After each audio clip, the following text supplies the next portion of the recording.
Trigun Stampede is not a remake. Okay. It is not a sequel. Okay. And it is definitely not a nostalgia cash grab. It is a reimagining.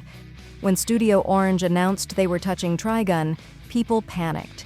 This is a sacred 90s classic. Vash the Stampede is an icon, and replacing hand-drawn animation with full 3D CG felt, to many fans, like sacrilege.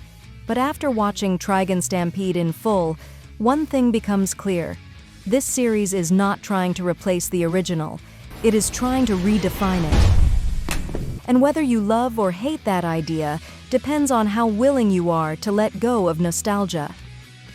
Trigun Stampede takes place on No Man's Land, a harsh desert planet where humanity survives using mysterious energy sources called plants. At the center of this world is Vash the Stampede, a man with a $60 billion double-dollar bounty on his head. He's blamed for the destruction of entire cities.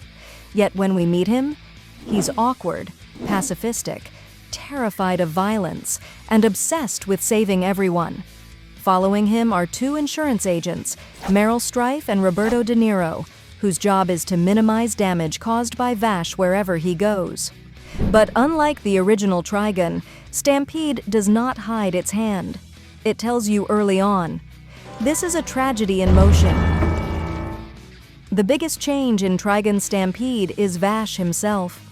In the original series, Vash was a mystery, a goofy clown hiding something dark. The show slowly peeled back layers over time.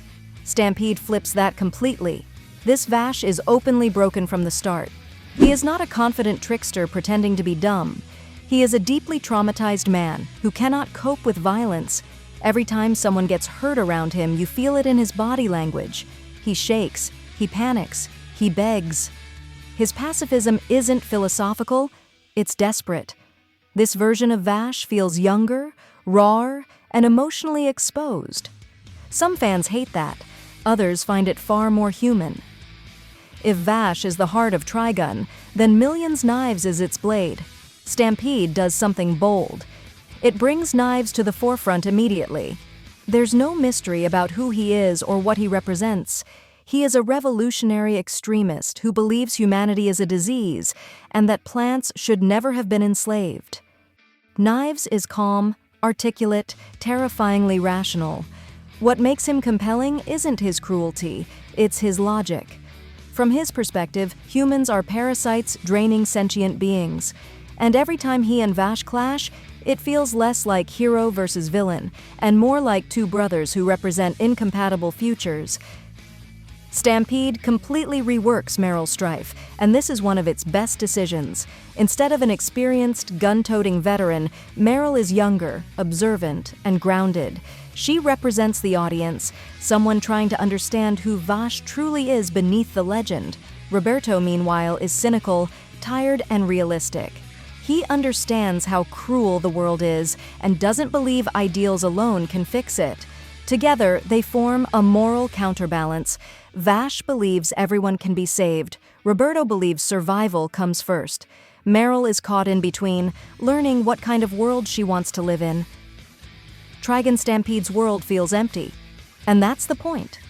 The vast deserts, decaying settlements, and mechanical infrastructure all emphasize humanity's fragile existence. Civilization here isn't thriving, it's barely holding on. Plants are not just power sources, they are slaves. And as the series progresses, the ethical implications of that become impossible to ignore.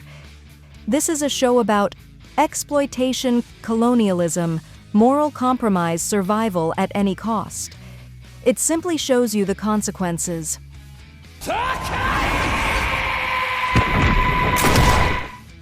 Let's talk about the elephant in the room, CG animation. Studio Orange proves, once again, that CG can be phenomenal when handled correctly. Character animation is fluid, expressive, and incredibly detailed. Facial expressions carry emotional weight. Action scenes are dynamic and readable. Gunfights feel cinematic. Camera movement feels intentional. Most importantly, the animation enhances the story rather than distracting from it. Vash's movements, hesitant, defensive, reactive, perfectly match his personality. Knives, by contrast, moves with confidence and control. It's visual storytelling at its best. Trigun Stampede is not episodic like the original. This is a tightly structured, serialized narrative that builds toward a devastating climax. Early episodes focus on tone, character, and mystery. Later episodes escalate rapidly, with revelations that recontextualize everything you've seen. Is Trigun Stampede worth watching? Yes, absolutely, but not for the same reasons as the original. Trigun Stampede is darker, more focused, emotionally heavier, visually stunning. It respects the spirit of Trigun while daring to reinterpret it for a modern audience. This isn't the Trigun you remember, but it might be the Trigun we needed.